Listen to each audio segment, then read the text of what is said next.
Are people finally starting to wise up to Kyrsten Sinema? Are the financial backers, who are the only people that she actually cares about, finally dropping away? Turns out, yes, in some cases, and perhaps more coming. And we will get to that in just one sec. But first, there are revelations about Kyrsten Sinema that should cause even more popular rage against her. This is coming out of a new book from New York Times reporters Jonathan Martin and Alexander Burns called "This Will Not Pass." It says that Sinema has been talking up GOP leadership while mocking President Biden. And Biden, in turn, I think according to her, simply doesn't understand Kyrsten Sinema. Quote, one person close to the president likened Biden's perplexity at Sinema to his difficulty grasping his grandchildren's use of TikTok.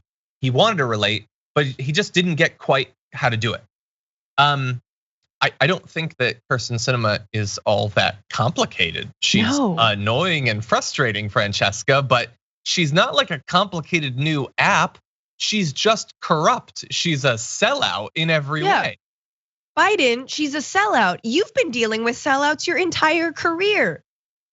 Some may argue if you don't do more, you yourself may be a sellout. You can sort of sellout whisper to one another, for the love of God, get some of your agenda done. Just a little, like just because she wears a sleeveless dress and like sometimes wears purple wigs and has like red glasses, that just makes up for the lack of a personality. Yeah, it's like, and by the way, you could do that if you want. But that doesn't make her like a special like, just because you're extravagant, okay. I've got a green cape on now. No, politicians don't understand me. What's my ideology? You think you know, but you don't know. This isn't a night at the opera. That's cosplay. That's all that is. You have like a phantom half mask. You don't know how I will vote. Wait until they get a load of me as a lobbyist. Yeah, no, that's not, you're not that complicated, Kyrsten Sinema. You're a massive phony and a sellout who lied about being a progressive to hoodwink progressives into supporting you, but you could not even hide it for a little bit. You don't even do the bare minimum to keep some of your constituents still supporting you. They hate your guts and hopefully they will kick you out soon. A little bit more of what she said, by the way, in the book, apparently during a fundraiser hosted by a group of Republican heavy lobbyists. Weird that you do a fundraiser with Republican lobbyists. She praised Kevin McCarthy, House Minority Leader, Representative Andy Biggs, who pushes the big lie, who literally says that Biden didn't win the election, that he's an illegitimate president. She said, I love Andy Biggs. I know some people think he's crazy, but that's just because they don't know him.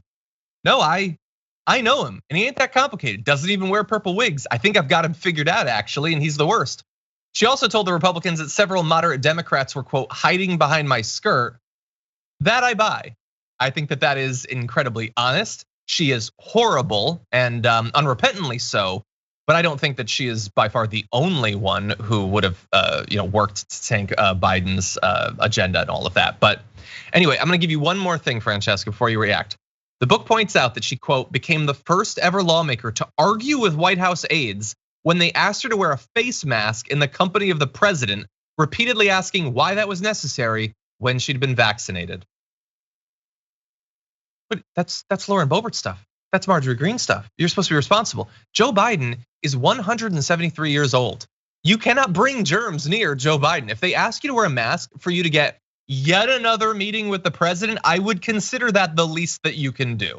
No, dude. I saw the other day, no one was wearing a mask around him. They were like shaking his hand and stuff. And I just like, again, I wear masks mostly and I still got sick and mostly being like, I'll take it down and like, I took photos, whatever. The point is like, it's still out there. There are breakthrough cases. And yeah, Joe Biden, we need Joe Biden because like, yeah, we need it. She's just awful. But in terms of Kyrsten Sinema, it is the ego of a senator who feels they are untouchable, like so many senators do. I'm sorry. This is just her expression of her own corruption, her cavalier nature of saying she knows she's, got enough money, bought and sold by corporations, and she's not loyal to anyone. Senators often, sadly, are loyal to themselves and their own power, and their one goal is to maintain power. Yeah. And so everything we're reading, it's like, why do we treat her? And again, it's a little bit sexist in my opinion to treat her like she's some sort of enigma. Like she's different. Oh, and not to say nothing of people being like dumbfounded by bisexual people. Like, get over it. Bi people are people. Yeah. There are many bi people who are not Kyrsten Sinema. Like, yeah. It's not an enigma, it's power. Yeah. Yeah, bi people get to be enigmas and mysterious, and they also get to be normies. They get to be boring. They get to be whatever they want. It is a weird, it's like a fetishizing or an exoticizing of it that I don't like. But anyway, I promised you, dear viewer, dear listener, that there were some consequences coming. And what do you know? We do actually have those. A big old group has put together a letter putting pressure on some of the big financial backers of Kyrsten Sinema to get them to back off. We have this, the For All org says we're proud to have several of our leaders signed on to this letter from over 100 Arizona LGBTQ plus leaders and national allies calling on Human Rights Campaign to pull support from Kyrsten Sinema unless she reverses her position on the filibuster and urging HRC donors to withhold funds until they do. So saying you shouldn't give to her. And by the way, all of you, don't give to Human Rights Campaign if they're supporting people that are stopping any progress on what's needed for you to have a safe and satisfying life. The Arizona Coalition and the Filibuster helped organize the letter. They also called on donors, so that is powerful. 100 Arizona-based LGBTQ activists and national supporters. In the letter, they say the toll of Sinema's obstruction, which HRC continues to tacitly support and thus enable for your constituents, is growing each day.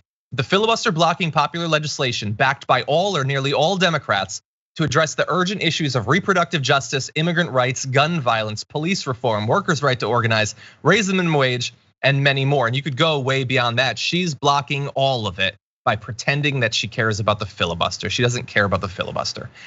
So that's what they're trying to do. They're trying to get Human Rights Campaign to back off. But Emily's List, formerly one of Sinema's largest financial backers, one of the biggest donors for the senator, said in January that it would cut her off unless she got behind ending the filibuster, which she hasn't. NARAL, as well as liberal groups such as Latino Victory Fund, League of Conservation Voters, Black Voters Matter Fund, have also taken similar positions. So this is the next step for Human Rights Campaign, but there are also some very big, well-funded groups that have said if you don't change on the filibuster, which she hasn't, they're done with her. So maybe that'll be a financial sting that she'll actually feel, Francesca. No, she doesn't need their money because she's now sucking up to what is it? Like grocery lobbyists and all kinds of financial institutions. Like she's got new people. She doesn't need even Emily's List, which is arguably not that progressive, right? They've supported a lot of candidates who are not really for working class issues, but their one issue obviously is abortion rights, which I think is important. So like, she doesn't need these people anymore. And she's not up for re-election until 2025. Like her term doesn't end then.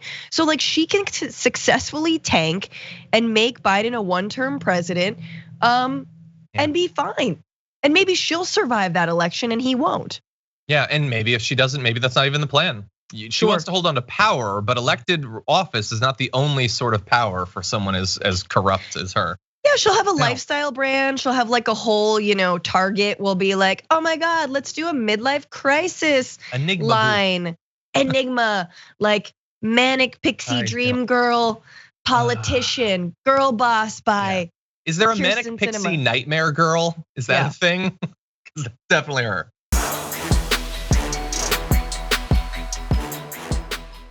For more political news breakdowns, interviews, stories of activism, and me trying my hardest to care about the occasional big celebrity news story, subscribe to our YouTube channel at youtube.com/The Damage Report. And you can ring the bell wherever it is so you don't miss anything.